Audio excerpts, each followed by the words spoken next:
वंदे मातरम को अधूरा छोड़ना कांग्रेस के लिए मुसीबतों का पहाड़ खड़े कर रहा है। सत्ता पक्ष पूरी तरीके से कांग्रेस पर हमलावर है और 2027 के उत्तर प्रदेश चुनाव से पहले क्या ये कांग्रेस की सबसे बड़ी गलती साबित होगी?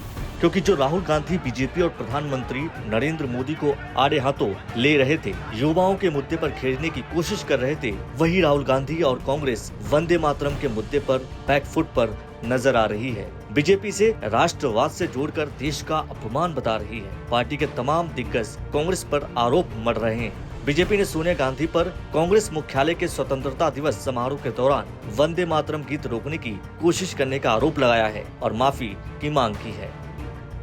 राष्ट्रगीत वंदे मातरम के प्रति उनका अपमान है, जिससे करोड़ों करोड़ों भारतवासी बहुत आघात महसूस कर रहे हैं।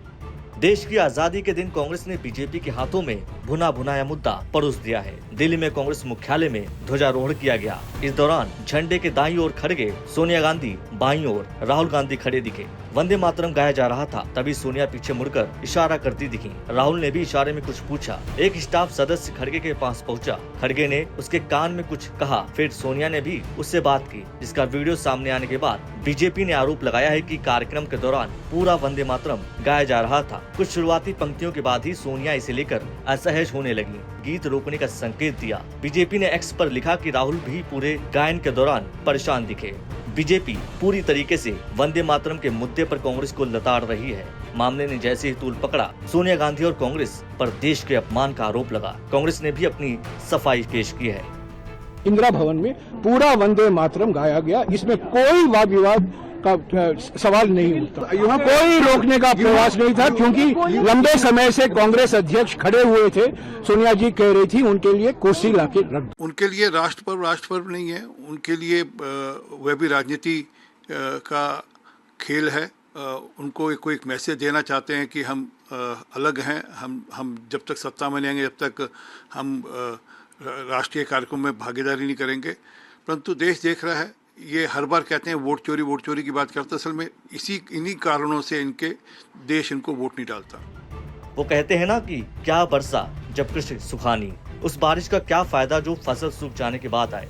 कांग्रेस भले ही इस मुद्दे पर सफाई दे रही है, लेकिन बीजेपी कांग्रेस को किसी भी हाल में बख्शने के मूड में नजर नहीं आ रही है। और जब देश भर में छात्रों का मुद्दा गरमाया हुआ था, ऐसे समय में कांग्रेस ने खुद के पतन का एक मुद्दा बीजेपी की झोली में डाल दिया है, वो भी ऐसे मंच से जहां देश की आजादी को याद किया जा रहा था, जहां शहीदों की शहादत को नमन किया जा रहा था।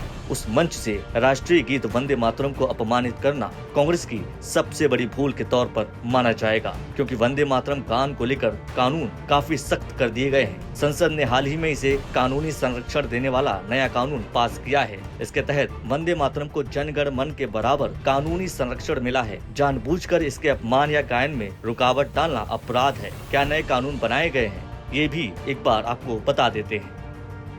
वंदे मातरम का जानबूझकर अपमान करना, उसके गायन में बाधा डालना और गाने से रोकना अपराध माना जाएगा। अगर कोई ऐसा करता है तो उसे 3 साल तक की जेल या फिर जुर्माना या जेल दोनों हो सकते हैं। सरकार ने अभी हाल ही में वंदे मातरम नियमों में सख्ती की है और ठीक तुरंत बाद सोनिया गांधी का स्वतंत्रता दिवस के दिन वंदे मातरम का अपमान करना उनके लिए भारी मुसीबतें पैदा कर सकता है, या कहें तो कर रहा है। बीजेपी ने कांग्रेस नेता सोनिया गांधी के खिलाफ उर्वा पुलिस स्टेशन में औपचारिक शिकायत दर्ज कराई है। इस शिकायत स्वतंत्रता दिवस पर नई दिल्ली स्थित कांग्रेस मुख्यालय में वंदे मातरम के गायन के दौरान उनके कथित हाव भाव को लेकर हुए विवाद के बाद दर्ज की गई है। अभी राहुल गांधी बीजेपी पर हमलावर थे। शिक्षा व्यवस्था, नीट पेपर विवाद पर मोदी सरकार को आड़े हाथों ले रहे थे, लेकिन अपने हाथों से ही बीजेपी को कांग्रेस को लताड़ने का मुद्दा दे बैठे। बीजेपी ने हमेशा से ही कांग्रेस को देश विरोधी बताया है और अब तो सोनिया गांधी का एक कारनामा बीजेपी के आरोपों पर मुहर लगाने जैसा नजर आ रहा है। सबसे बड़ी खासियत इसकी टाइमिंग है। 29 जुलाई को वंदे मातरम के अपमान पर 3 साल की सजा का नया कानून बना और 15 अगस्त को सोनिया गांधी ने वंदे मातरम को गाते समय पूरा नहीं गाया, जबकि इसे लेकर नया प्रोटोकॉल आ चुका है। इसके तहत अब वंदे मातरम राष्ट्रगान से पहले गाया जाएगा। इसके सभी 6 अंतरे गाए जाएंगे। पूरे 3 मिनट 10 सेकंड में ये पूरा गाया जाएगा और सावधान की मुद्रा में गाना अनिवार्य होगा। वंदे मातरम के गायन को लेकर सियासी संग्राम छिड़ गया है। बीजेपी इस पूरे विवाद को सीधे राष्ट्रवाद से जोड़ रही है। सवाल उठाया जा रहा है कि जिस वंदे मातरम को आजादी की लड़ाई में देशभक्ति की आवाज माना गया, उसके गायन पर कांग्रेस का रवैया आखिर ऐसा क्यों है।